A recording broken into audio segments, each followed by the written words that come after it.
Okay, I know what you're thinking. You're an F1 channel, why would you make an IndyCar video? Okay, let me explain. I'll be honest, I like every form of motorsport, from MotoGP to heck, even British touring car. An example of another form I like is IndyCar. As a matter of fact, it has to be one of my favourites.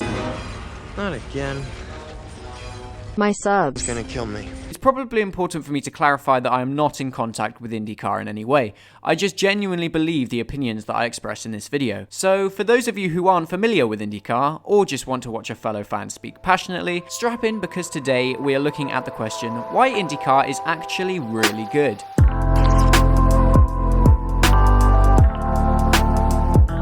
So what even is IndyCar? IndyCar is an American open-wheel racing series which race on ovals, tracks, and street circuits. Emphasis on the "and" since there is a slight misconception that it's only ovals. So to explain it very simply, you could argue that it's a cross between Formula 1 and NASCAR, but not really. The thing that I really like about IndyCar is the fact that the chassis is spec. This essentially means that every team has to run an identical chassis, with a limit to the modifications that you can make. The chassis is produced by Dallara and sold to every single team individually. This makes the series closer to Formula 2, without being viewed as a weak younger brother to F1. However, IndyCar differs to F2 in the engine department. The teams have a choice to run one of two engines. A 2.2-litre twin-turbocharged, direct-injected V6 engine manufactured by either Chevrolet or Honda. These engines are exceptionally similar, however. Worlds closer than, say, the Mercedes engine and the Ferrari engine in Formula 1. This results in very close racing throughout the grid, which is generally fantastic to watch. Coming from an F1 fan, I'd say that the bare-bones racing in IndyCar is far more exciting, but that may just be me. I must mention how incredible the IndyCar sounds. I must say the noises that the engines make are just some of my favourite in all of motorsport. If you disagree, that's absolutely fine, but I know I'd rather an IndyCar to a car that sounds like a smoker giving birth. I'm looking at you, SF1000. Just listen to this.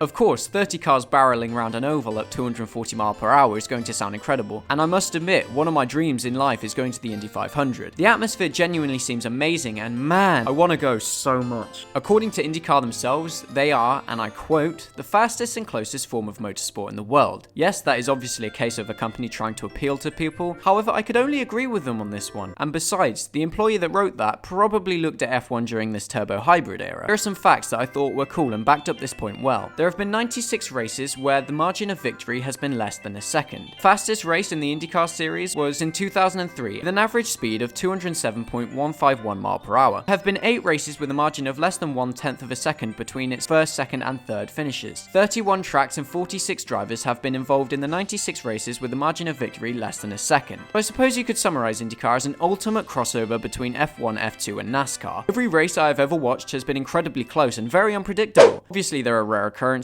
where people dominate, but it isn't anywhere near as bad as Mercedes and Formula 1. Even the street races generate exciting racing. Cars aren't nearly as aerodynamically complicated as Formula 1 cars, so they are often capable of following others through corners. This eradicates the need of DRS, however there is a feature called push to pass, similar to occurs in Formula 1 during the 2010 to 2013 season, but not really, that's just the easiest way to explain it. The drivers get a certain amount of push to pass to use during the race, so they must use it strategically. Pit stops are also very interesting, to the point where there are commonly so many strategies that I feel like I'm watching a game of chess, in the sense that I have no idea what's going on. Seriously though, oftentimes the race winner is someone you least expect. The cars have different aero packages for ovals and tracks. The ovals, the cars run barely any wing, and I mean barely any. These look mean and allow the cars to reach serious speeds around the track, without attempting a Mark Webber impression. The track aero package on the other hand looks more reminiscent of a Formula 1 car, however they cannot corner nearly as quickly. As an F1 fan, I originally found the concept of an oval race boring. However, I must say over time, I have grown to love them, potentially even more than track races. Oh my god, how dare you! I hear you scream in your best oval hater impression. I am not stating that I prefer IndyCar oval races to F1 races, because you can't always compare things that are different, it's just a different kind of passion. Watching the way that cars move at speeds up to 240 mph, with all 30 cars occupying the same track,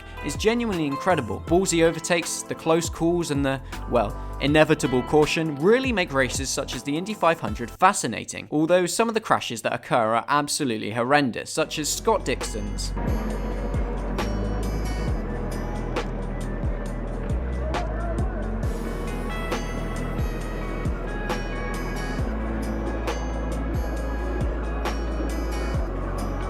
Newgarden's.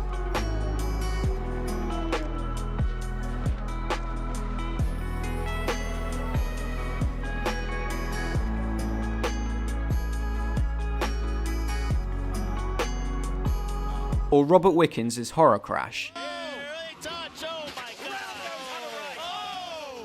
That's Robert Wickens, and his teammate is into him as well, James Hinchcliffe. Prior accidents in the series, this looked like Michaela Lotion, the accident that he had at Fontana where he got up in the fence and it just spun the car around like a top. So However, this is a significant part of the races, due to the fact that a full course caution can really shake up the strategy and change a race significantly. Similar to Formula E, you can commonly see ex-F1 drivers take part. Examples of this in previous years include Sebastian Bourdais, Alexander Rossi, Rubens Barrichello, Marcus Ericsson and Montoya, and I'm sure there are plenty more that you're already screaming in the comments.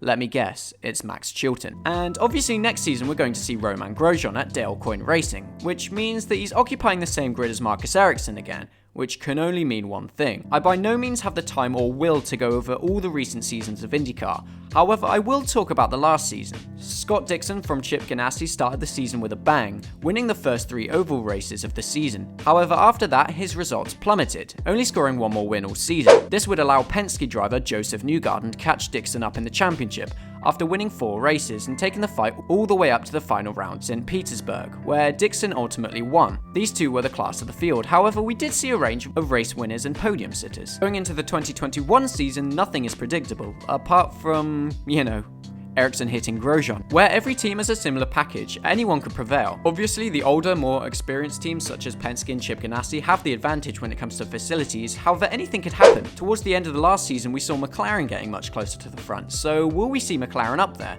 I really do hope so. So to conclude this video, I would like to say, this video was not solely to fault Formula 1, rather to draw some comparisons to aid my analysis of IndyCar. Those who watch my channel will know that I love Formula 1 with a passion, so this was by no means hate. F1 will always be a bigger sport than IndyCar, with more hype, funding and publicity. However, there are many aspects of IndyCar that are borderline perfect and really help to create a fantastic sport to watch. So I just wanted to outline them. Anyway, as always, they are just my opinions. Please let me know yours in the comments below.